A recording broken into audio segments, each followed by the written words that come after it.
Hi, everyone. It is Dr. Christine Lee back again for another episode. Today, I am joined with my colleague and friend Beverley Simpson, who I am pretty new friends with just for past couple of months, but I think we bonded pretty quickly and we found out when we were bonding that we are actually also neighbors. Relatively speaking, in the world of the web, we're pretty close to each other in our geographic location. I think Beverly has a lot to share with us. She is a business and entrepreneur coach to fitness professionals. Her specialty is messaging and sales. And I've just been watching her for a little bit, and I'm curious about her methods, and I'm curious about her style and her backstory. So, welcome to the show, Beverly.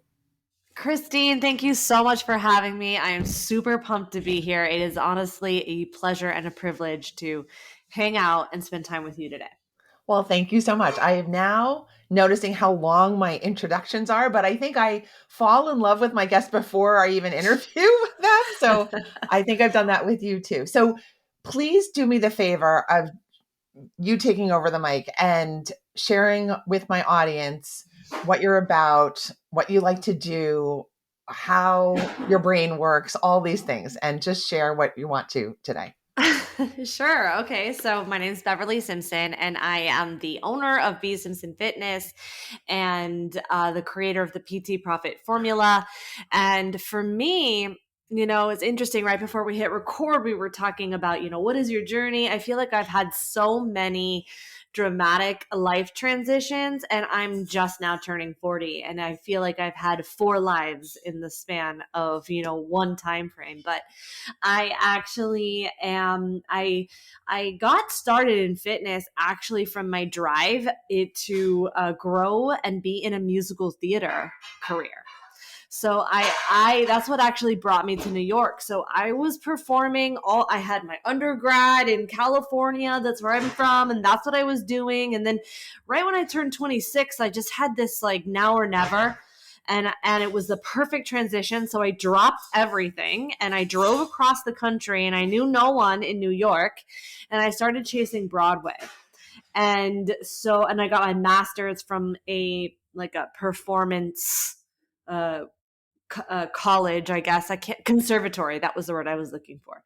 And so then from there, what I realized is that that's really where I started to pursue fitness, because I had this belief in my mind that my perfect job was on the other side of fixing my body.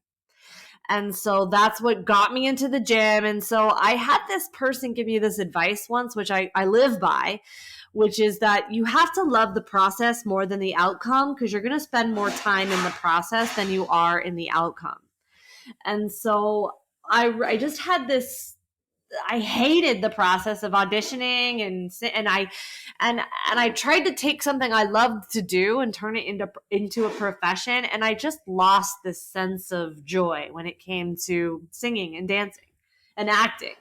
And so I was living in the gym anyway, so it just made sense. And so I transitioned into the fitness space, and I became the fastest growing personal trainer, assistant fitness manager to district fitness manager for a national gym. And I was running 5 Manhattan gyms, hiring and developing trainers and other leaders, and bringing in $2.1 million per year for a national company. And then I had 2 kids.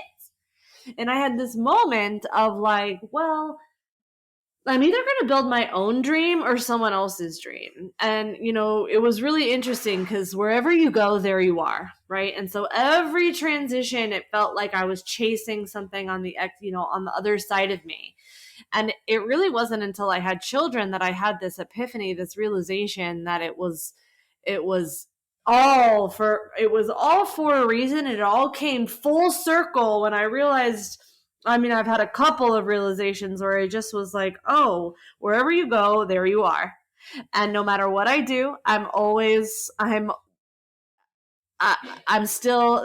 like the same patterns were still showing up for me.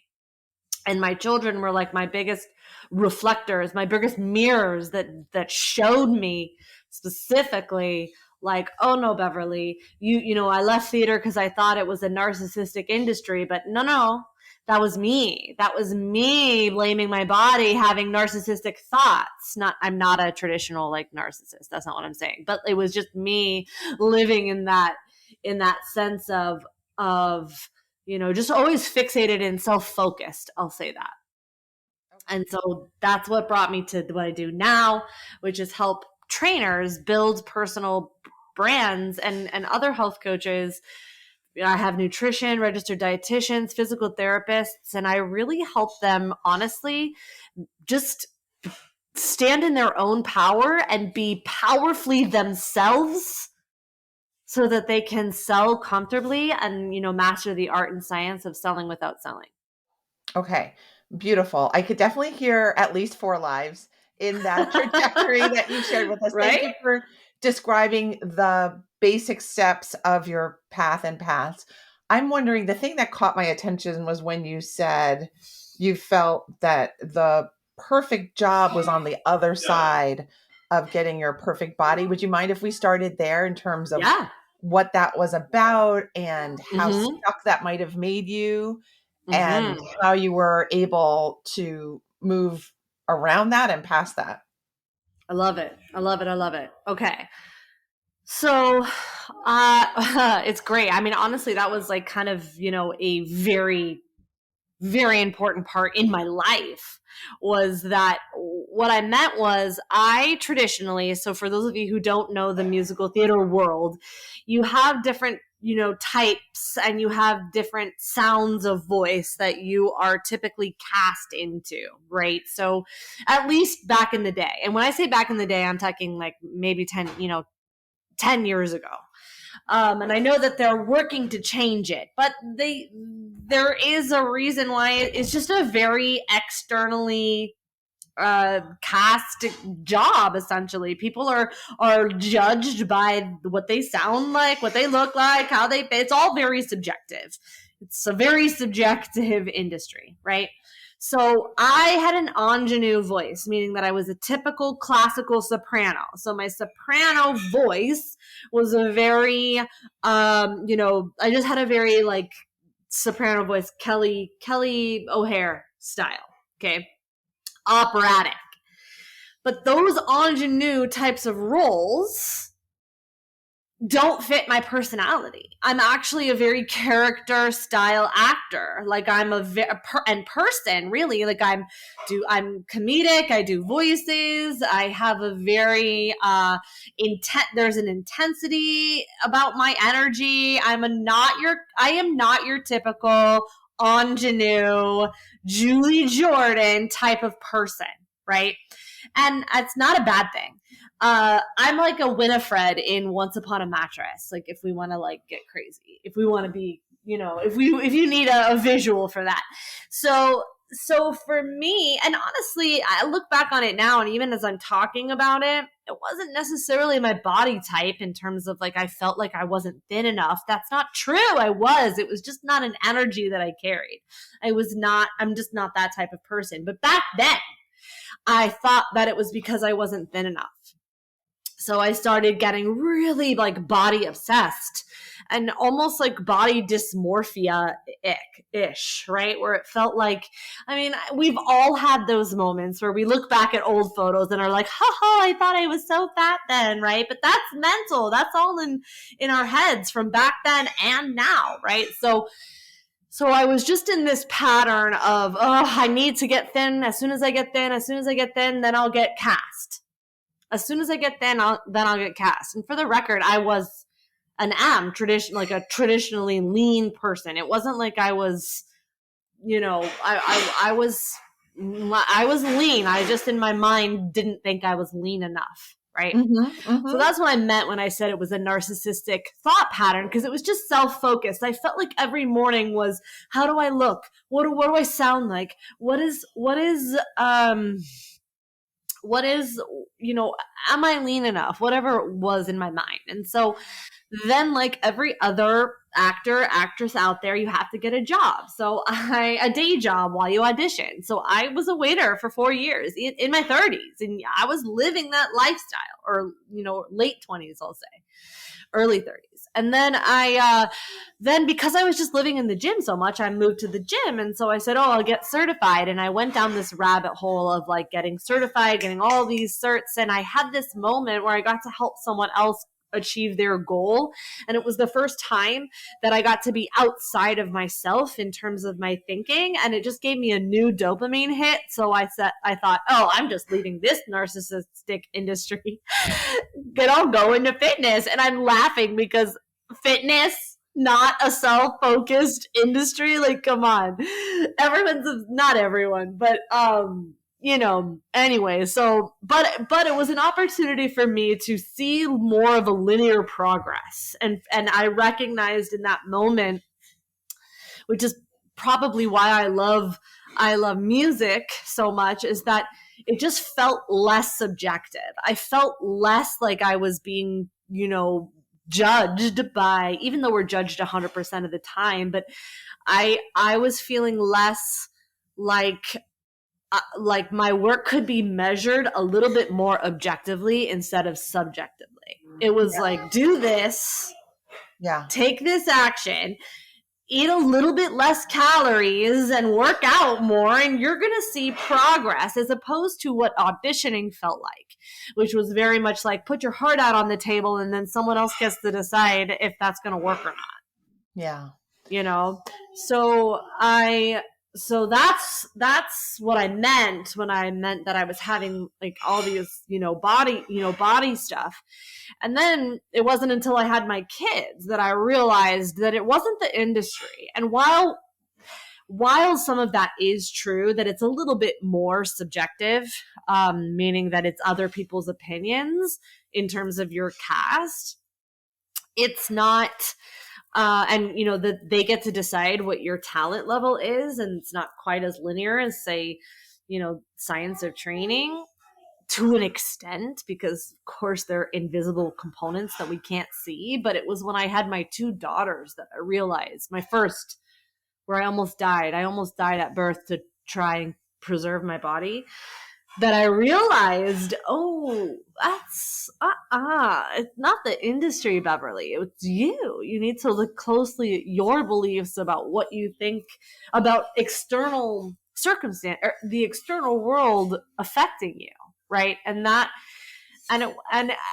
only one realization, because it's not until later that I realized that I was just in this constant chase of becoming, as opposed to just remembering who you are.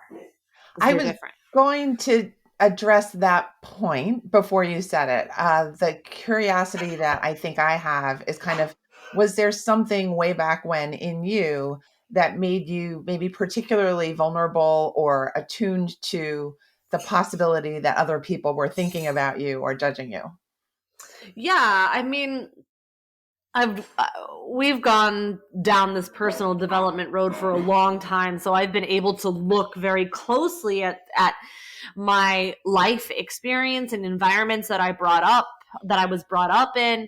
And I love my parents, and I'll just say this one caveat, nothing I wouldn't say to their face. I love them. They're amazing. I think that as a parent, I can empathize with us doing the best that we can with the tools that we have.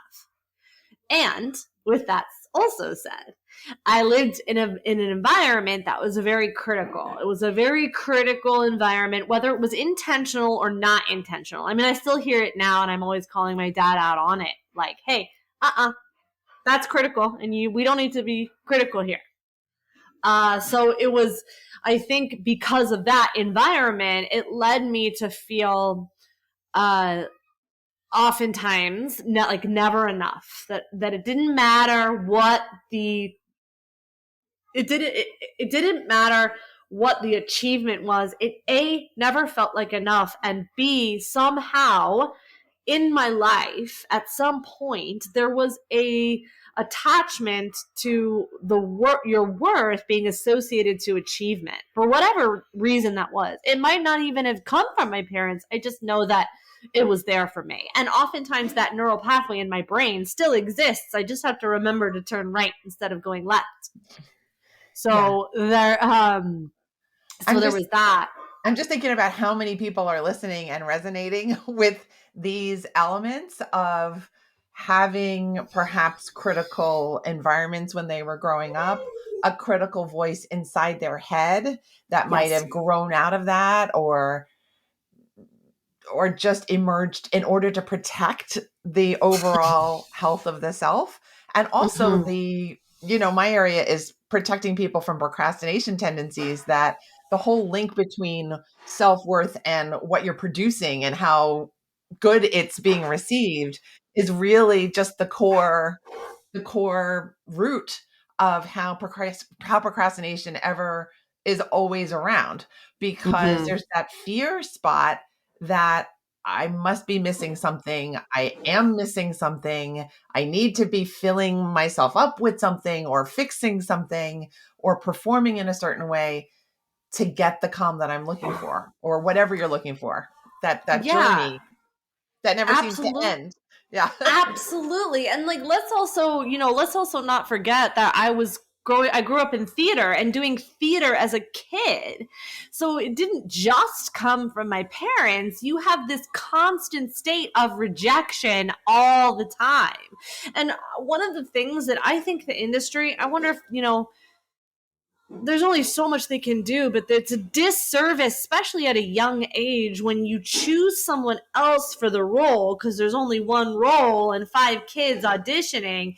It's easy to take that personal, and then as meaning making machines, we make it mean something that it didn't even really mean in the first place. But there's a lack of communication behind, from what, for whatever reason, whether that's just the way it is, the way the industry is, the school, the teacher does, like, there's a sense of lack of communication to communicate from the authority figure to the student or the kid, or in my case, me, that says, hey, you're enough, you're fine, you're talented, we went with this person for whatever reason, this is going to be better for you because of XYZ. That part I feel like is missing, specifically in a younger theater world, right? So so there's a lot of challenges, and then they don't really prep you and your mind enough to have the tools to really move through the personalization of the experience, right? Yes. Yes. And it's interesting because we can all double tap it on Instagram. We can all say it, business isn't personal and theater, auditioning isn't personal. But how can you say that when your whole heart and soul, your mind, your body, your love is getting poured into the work, whether it is professional, like training and learning business, or it's singing and dancing? You can't say that. Business is both personal and not. It's both synergistically. Yes. Thank you for putting a pin in it and really explaining why it's so important to kind of be alert to the dynamics that are happening in times when people might be let down or rejected or not chosen. And I, from the psychologist standpoint, understand like the child's ego and understanding levels are not fully developed, as talented as they may be singing and dancing and acting wise. It's just not all put together. I mean, we're much older and we're still working on things, right? So Yes. the vulnerability there is real. Mm-hmm. I find myself stuck on what you said, forgive me, about Please. the fact that you almost died, preserving your Yes. body and Yes. the birth of your first child. Could you maybe give us some more detail, what you're willing to Mm-hmm. share, and then Yeah, sure. how that affected your journey? Yeah, for sure. Absolutely. So I now this is 2015. Okay, so Gwenny is now, she's going to turn 7 this year. So this is not that long ago. So let me take you back to me. Now I'm a fitness manager for a big box gym. Okay, I'm responsible for, 200,000, bringing in $200,000 in training per month. Okay, just at this time, I grew to millions later, but at this moment, and I'm pregnant, and I'm a high achiever. I still identify as a high achiever for whatever reason, right? And so I'm in training, and it's also, a predominantly male industry. And I'm just gonna say right now that every male that I worked with were incredible. I loved every single one of my colleagues. They were very, just they treated me like an equal. There was none of that. There was none of that misogynistic stuff. Okay. It was me. Again, it comes back to me. And this is not internal misogyny. That's not what I'm saying. This is just me wanting to stay, and had nothing to do with like I need to keep up with the boys or run with the boys, but I just wanted to stay. I didn't want anything to change. And I didn't, and it was almost like I was pretending I wasn't pregnant. And it had nothing to do with like trying to match my colleagues. It had everything to do with trying to match my own expectations and my own rules that I had put for myself, which was that I was going to, go to the end. And people laughed like, you are going to give birth in this gym. And frankly, if I didn't have my 38th week appointment, I would have given birth to Gwenny in the gym. But I had to leave early on that day because it was my 38th week appointment. And it was also my wedding anniversary. So I went to the appointment and I was 0 centimeters dilated, by the way. 0. But I don't know what happened. My water broke when I got home and I was giving birth. So now one of my biggest concerns, remember, I would go back to my musical theater days where I'm totally still body dysmorphia and not realizing it. And I was adamant that I was going to have a natural birth. And I'm saying that in quotes if you're listening to that, because that's the language that was going on in my mind, that I have to have a natural birth so that I can recover quickly, come back to work, and get my body back. Those were the 3 things that I wanted. Never mind, like, being a good mom, having the bit. No, I did not want any of that. Remember, wherever you go, there you are. So this was an example of me still like all about me, right? So now I'm going into the birth, and I'm 38 weeks, and I had a failure to descend. So that means that Gwenny was 6 pounds. So 6 pounds, and she was not coming through my pelvic, she wasn't coming into the pelvis canal, essentially, or into my pelvis. And she was sunny side up, was what they say. And so every push was like snapping her neck, essentially. I was snapping her neck in half. And but I did not care. I was like, I am not getting a cesarean. If we get a cesarean, we'll cut my abs and I'll never get my body back. And the other thing too that I wanted to say is I also, because I was just so in denial about having a baby, I took and I wanted the baby. The baby was planned. That was another thing. Like, the baby was planned. This was not like a surprise baby. But my sister said, or I had a sister that said, don't Google anything. But I took that a little bit one step too far, because I literally just pretended I wasn't pregnant. And my other sister, who has, she has a 14-year-old now, is 16 and 14. She's like, hey, I got to tell you 2 things. And I was like, what? She said, you're still going to look pregnant after the baby's born. And I was like, what? No way. The baby's out. She's like, yeah, you're still going to look pregnant. And even if you have a cesarean, it's still, things are not going to be right for a while. And I was like, what are you talking about? That's insane. Right? So now I'm giving birth and I'm like, get the forceps. And my doctor is like, listen to me. That has not been around since the 80s, girl.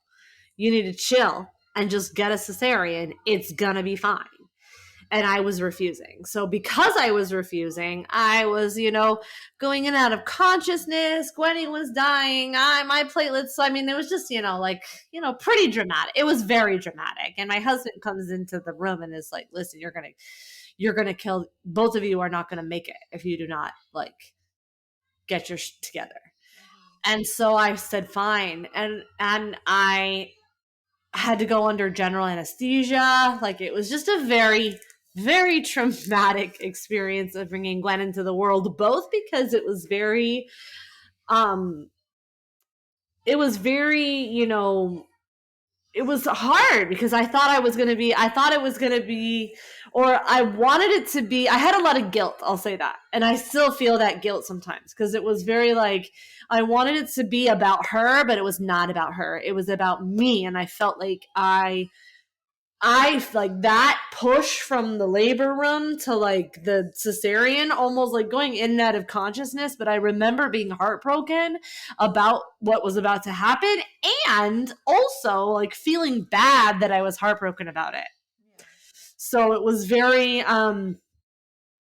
it was a very, that was a very interesting, very important moment of my life because it was then that I realized, oh, this is not about, wasn't about theater.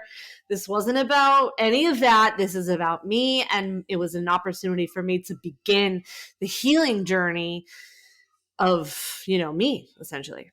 Yes, I'm so grateful you're both well.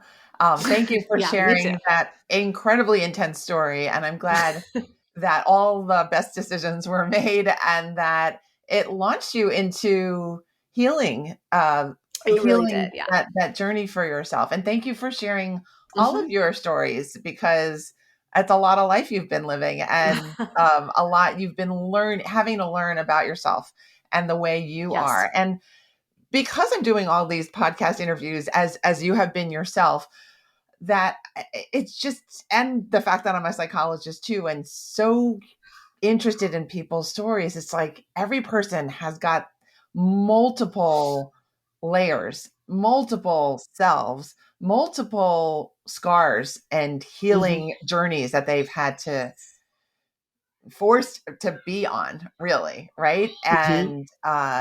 And I think some of the themes are that we learn from the most stressful Mm-hmm. parts of those journeys too. So if you're listening, and I hope you are, dear podcast listener, just know that each each part of your journey is part of where you are, part of who you are, and that there's room to maneuver, there's room to grow, there will be hindsight. So try to give yourself grace in the moment that you're in that tough spot because that's going to allow you to be the most flexible, I think. And just know that Beverly and I are rooting for you. Mm, So, Beverly, absolutely. let's now move into kind of what you do now with your clients because Mhm. I've been watching you on TikTok. You're so informative, you're so authoritative. Is Thank that the you. right word? That is the right word, I think. That's what I wanted to get the right word there. And you have so much, it's like a river of information that you can share. And I'm wondering, what is your creative process? That's the first question I'll start with. You mean in like my content creation? Yeah, in terms of how Mhm. you decide, okay, this is the thing. And I'm Mhm. not going to be afraid of that this is the wrong thing to say or that kind of thing. Mm. How do you become a machine of content creation? I love this question. Okay, so first of all, it's just very interesting because I'm just a huge believer that there is absolute, and this is my own personal bias, so I can acknowledge that. It's just that I just live my life knowing that everything, no matter what it is that no matter what's happening, is just meant for me. And so people will ask me, are you sad that you're no longer auditioning or performing, or do you feel like you failed or like you didn't make it? And I'm like, are you kidding? My whole life is a stage. All I do is create skits and act and perform. I'm like, that's what I mean, that did not leave me. I've just figured out a way to use those skills to my greatest strength, right? Which is honestly to serve people. And it was to serve people in this way is that I shared in the green room before we hit record is that I used to live in this belief or this feeling of like never being enough and feeling like I need to just if I'm the smartest person in the room, then I'll be able to stand out, then I'll be able to rise to the above. Like I'll be the fastest trainer and I'll get all the certifications and I'll become a biomechanics master in 1 year instead of 4 years, right? Like I was always looking for that speed and trying to get there.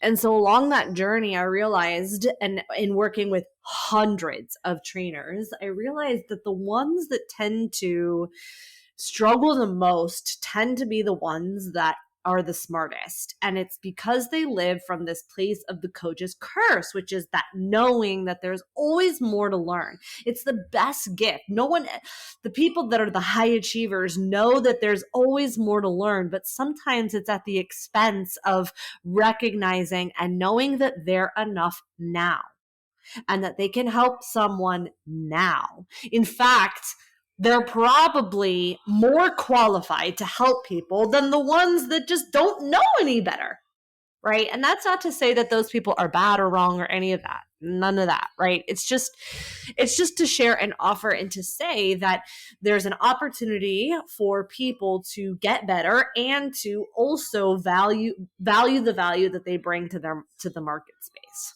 right? And many people do not realize, many high achievers, I think, don't know this. Or they say they know it, but they don't live by it. There's a difference between understanding it and having a knowing, right? So for me, my process is that I just have and this comes from experience. I mean, I've been working in sales since, I was born. You're selling something all the time, whether it's your perspective or it's for some type of energy exchange, time, email, money, whatever that is, right? So the way that I operate is that I just know the customer journey from someone never hearing about you before to then becoming a customer. And I think that for me, I'm always looking at what my coaches are dealing with and who it is that they're serving and what the problem is that they're solving, which most people miss this, by the way. Know what problem you solve. Yeah. Okay. And how you solve it, right? And then we carry people through, and then you can master the art and science of selling without selling through your content. And so the way that you do that, and this is literally my process. I know this, and I know that, okay, a customer becomes a customer not when they know, like, and trust you enough. They become a customer when they believe in you. So that believability can be borrowed, meaning you can have borrowed authority. Someone just buys in, someone says, hey, makes a recommendation, or your insurance company goes, oh, this person's covered. That's borrowed authority. So there's a belief in you. There's a belief in your offer, meaning that the value you're communicating is valuable to them and they believe in it.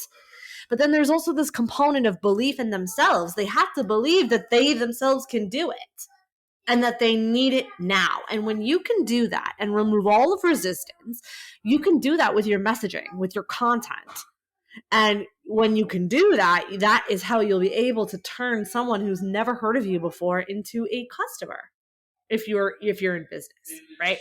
And if you're not in business, and if that same content creation is going to be how you shift perspectives so someone buys into your whatever it is that you want them to buy into, whether it's your opinion, your perspective, your come to my brunch, whatever it is, right?